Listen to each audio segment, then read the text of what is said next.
to the greenery.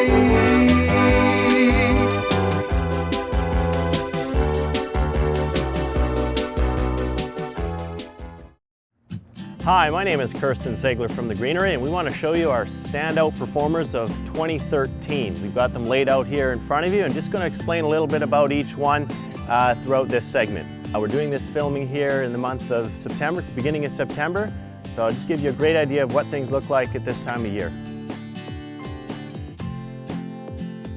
The first couple plants we're going to talk about are great feature centerpieces.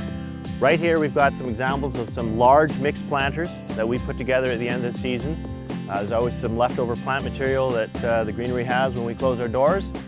We just make up a mixed planter that we think will work, and they get set along our parking lot, along the fence line. If anybody's driven by, they would see these out there.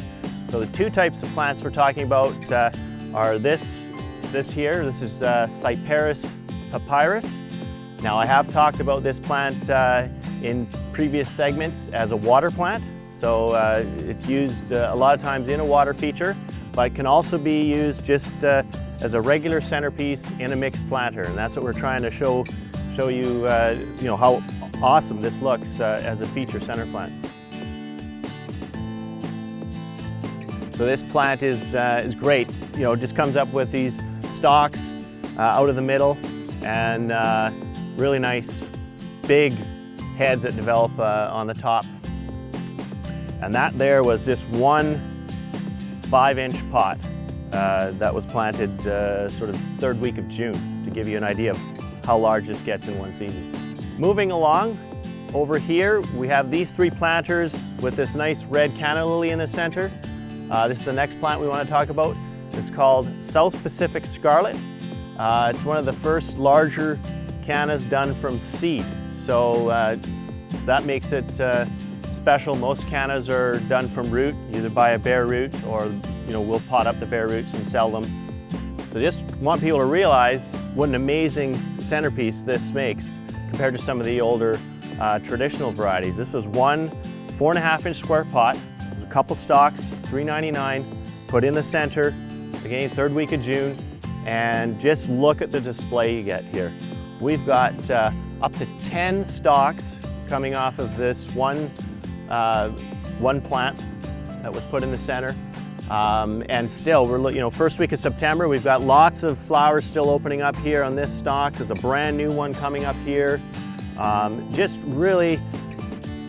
Was really impressed with these cannas that came out this year, brand new. This next plant here is brand new to us as well. We're just learning about it, but for its first season, it is done remarkable. Almost like a tropical-like shrub with these long tubular flowers on it. Purple Iochroma is what it's called. I'm sure it would be good for hummingbirds. Most flowers that have the long tubular or most plants, that have the long tubular flowers are generally great for hummingbirds because the bees can't get inside, so it makes it easier for hummingbirds. They've got the long beak, obviously, and they can get in there. So it's been in a western location all season, and started blooming pretty much right away in June, and it hasn't let up all season.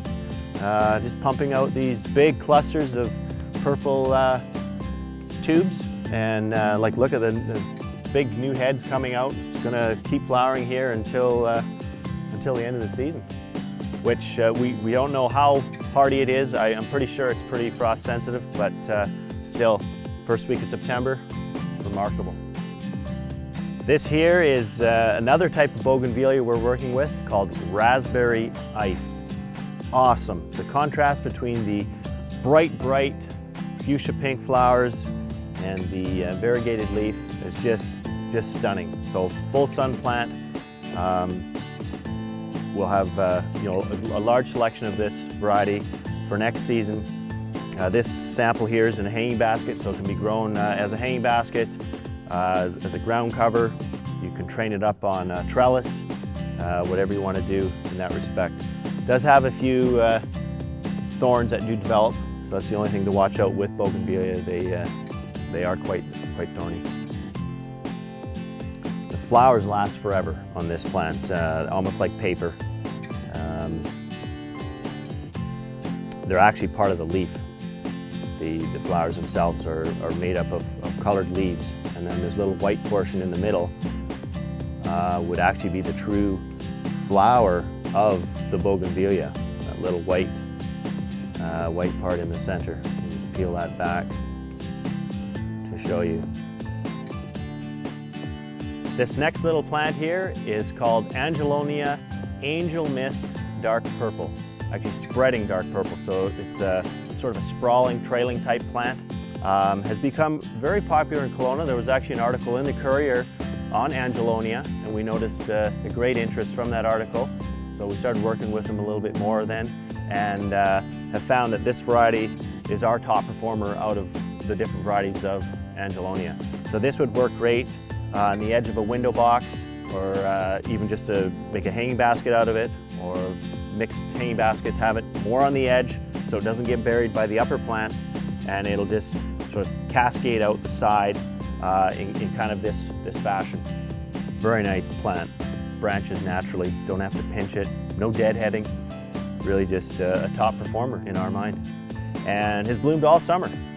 Just really remarkable. Just keeps moving along the stems, opening up new flowers, and they do last a very, very long time. Nice dark green, pointy leaves, never has a dull, burnt out look to it. It's just great in the full sun in the Okanagan. This next plant here is called Bracteantha.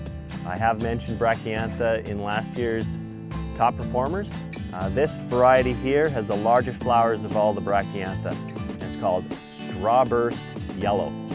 Huge flowers for a straw flower type plant. Beautiful, bright golden flowers, just huge. Earlier today we had a huge rainstorm, and all these were tight, like a round, tight ball, and they're now just starting to really open up because we have some nice evening sun coming at us. You can see some are just doing their thing here, opening up a bit more. But that makes it quite unique because it's protecting itself from having water getting in the flower.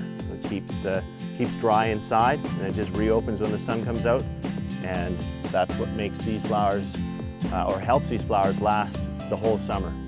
There's really only been a very little bit of deadheading here, maybe five flowers I've picked off, and it's been in bloom for the whole summer. Great drought-tolerant plant for the full sun. This next plant here is called Phygelius, Fiji's Passionate Pink. Common name is Cape Fuchsia. The strains that are available to us now on the market, which this is one of the newer ones out there, are a lot more compact than the varieties that were around 10 years ago. The older varieties were quite large, rangy plants, not great for containers. These new varieties that have hit the market are just awesome. Look at this, nice and compact, great for a container. Again, you've got loads of trumpet-like flowers. It's a magnet for hummingbirds and butterflies. And this is the first variety we've worked with in this series. We will have another one next year called Scarlet Heat, and I'm just excited to have those in our display of plants. This plant here is called Cistus Mickey. It's actually a tender shrub, so not hardy for our winters. We just sell it as a hardy basket stuffer. It does have a flowering habit where it's native, just plain white flowers.